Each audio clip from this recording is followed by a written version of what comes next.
দেশের দালাল। এই যে আরাফাতের মাঠ, এই আরাফাতের মাঠগুলা সুন্দরভাবে ক্লিন করে রাখতাছি তোদের জন্যে। যেহেতু বাড়িওয়ালার মালিকের চাকরি করি, আমার একটু অধিকার থাকতে পারে রে।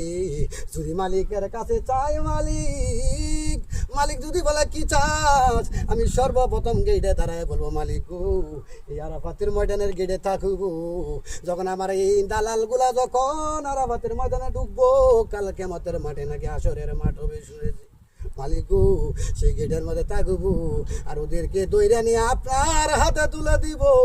আর আমার প্রতিটা প্রবাসী ভাইরে যারা কষ্ট দিছে গো, এই প্রবাসী ভাইদেরকে নিয়ে ওই আরাফাতের গেইটে আমরা থাকবো। দালালেরা রে মনে করছো তোমরা বউ ফুলা পানে সুখী থাকবো, আমরা আর কিস্তির টাকা না না হতে পারে না। আমাদের জীবন শেষই রে। আমাদের আত্মীয় স্বজন যদি কেউ যদি আমাদেরকে অন্তত পক্ষে মনে না করে রে, অন্তত পক্ষে তোদের যন্ত্রণায় কিস্তিওয়ালা বিডিটিকে আমাদেরকে স্মরণ করে।